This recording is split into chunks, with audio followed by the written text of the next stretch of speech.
العربي CEO الخليج السادس للسفر والسياحة. مساء الخير أو صباح الخير لسه. أهلا، صباح النور، أهلا وسهلا. إيه أخبار البزنس حتى الآن؟ والله الحمد لله، اليوم انطلاقة الATM في معرض السفر العربي. تأتي مشاركة الخليج السادس ضمن مشاركة الخيمة السعودية، ونحن اليوم نتواجد لعرض الفرص وتبادل الرؤى حول كافة التطورات التي تتماشى مع رؤية المملكة 2030. السفر والسياحة حقيقة هي من القطاعات الحيوية الآن في المملكة العربية السعودية. نحن نسعى من خلال مشاركتنا إن شاء الله هذا العام إلى إبراز كافة الحلول المبتكرة التي تمكن المستثمر ورائد الأعمال ومدير المنشأة سواء كان قطاع خاص أو حكومي بالاستفادة من الحلول المبتكرة اللي نقدمها من خلال مشاركتنا في الATM. خلينا نخرج بالرسميات ونقول إن السعودية بومينج. السعودية على مستوى العالم الناس ابتدت تسمع المملكة العربية السعودية بشكل مختلف. السياحة كمان ابتدت تاخد مساحات كبيرة جدا في السعودية، والناس كمان بالذات ابتدوا يغيروا فكرهم ويبقوا عندهم المرونة الكافية ان هم كمان يشتغلوا في السياحة. فاحكي لنا كده دخولك في السياحة، ما كنتش عندك تخوفات؟ الشركة مع بدايتها ما فيش أي تخوفات، فيش أي تحديات قابلتوها؟ والله شوف، أنا بعطيك فكرة يمكن تصحيح المعلومة. يمكن احنا المنشأ من عام 1981.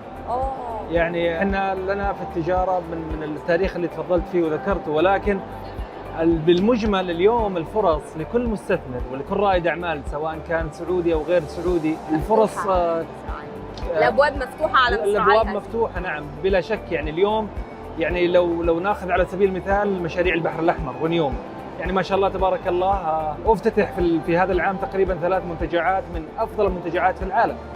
اليوم يعني بلا شك إنه قطاع السفر والسياحة في المملكة العربية السعودية هو مثل ما تفضلتي، نحن الآن في ثورة تطويرية كبيرة جدا في المملكة العربية السعودية وفق رؤية القيادة الحكيمة والرشيدة بقيادة مولاي خادم الحرمين الشريفين وسمو سيدي ولي العهد. أنا أوجه دعوة من المنبر الإعلامي لكل من يفكر بأن يستثمر في هذا القطاع في المملكة العربية السعودية.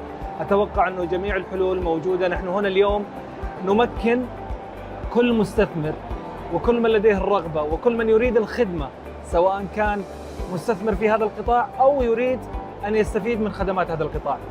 فوجودنا هذا العام هو مرآة حقيقية تعكس الصورة الحقيقية للمملكة العربية السعودية في مختلف التخصصات والمجالات في قطاع السفر والسياحة. حضرتك ادينا فكرة أكتر عن نشاط الشركة. أنت بتقول بقى لها سنين طويلة جدا جدا، بس أعتقد دلوقتي الشباب الجديد اللي ماسكها حضرتك طبعا شباب. خلينا نتكلم عن النشاط وإيه التغيير اللي حصل. والله الشركة نشأت من عام 1981 من الوالد الله يطول في عمره، وتدرجت في عدد من الأنشطة. نشاط السفر والسياحة هو جديد، ولكن هو امتداد للتاريخ التجاري للمنظومة. يعني اليوم الحمد لله مجموعة الخليج السادس، القطاع السفر والسياحة هو جزء لا يتجزأ من عدد من الشركات الأخرى في مجال خدمات الأعمال وحلول الأعمال، في مجال الIT وتقنية المعلومات اللي هم اليوم يحضرون معنا ويشاركون بتقديم الحلول التقنية. وأيضا عندنا قطاع مهتم بالفعاليات الترفيهية وشركة مهتمة في هذا الجانب. أيضا لدينا شركة مهتمة في قطاع المعارض والمؤتمرات. أيضا هناك شركة متخصصة في الخدمات اللوجستية والنقل، وهي أيضا مشاركة معنا هذا العام بحلول، ولدينا عدد من الاتفاقيات تتوقع إن شاء الله مع عدد من الDMC. سنوقع معاهم كوننا أحد الموردين المعتمدين لديهم في المملكة العربية السعودية. إيه أفضل الأسواق أو حضرتك وجودك في الATM؟ ايه السوق اللي بتحلم بيه؟ ايه الهدف بتاعك او بتاع الشركه اللي بتتمنوه؟ اليوم انا اقول انه اليوم طموحنا يعني لدينا مستهدفين رئيسيه. المملكه ستستضيف كاس العالم ان شاء الله تعالى، وايضا اكسبو. نحن نعمل من الان على هذين الحدثين الكبيرين. نتمنى ان تحظى الخليج السادس بثقه القادمين للمشاركه في هاتين الفعاليتين التي نعتبرها هي الأضخم في العالم. ونحن نعمل من الآن لهذين الحدثين، وبالفعل هناك اجتماعات ستقام للشركات التي ستشغل أو التي ستقوم بتشغيل هذين الحدثين. بدأوا من الآن في القدوم للمملكة العربية السعودية هم والفريق الخاص فيهم.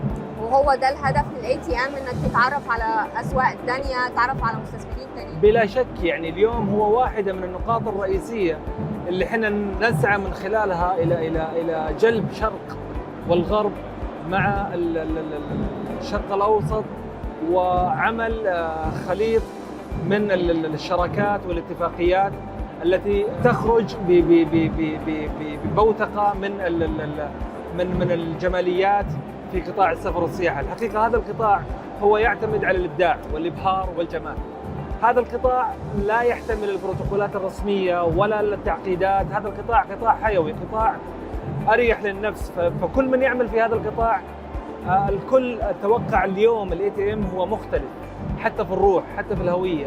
ياتي الصغير والكبير، الكل، رب الاسره، قائد الشركه، قائد الجهه الحكوميه، الكل تجدينه اليوم مشارك ويشارك ويتطلع لهذا الحدث الكبير والملفت. انا بشكرك وجود لك ان شاء الله، واكيد هنبقى بنتابع معاك الجديد والتعاقدات بقى باذن الله ان شاء الله. باذن الله تعالى. شكرا لكم. شكرا.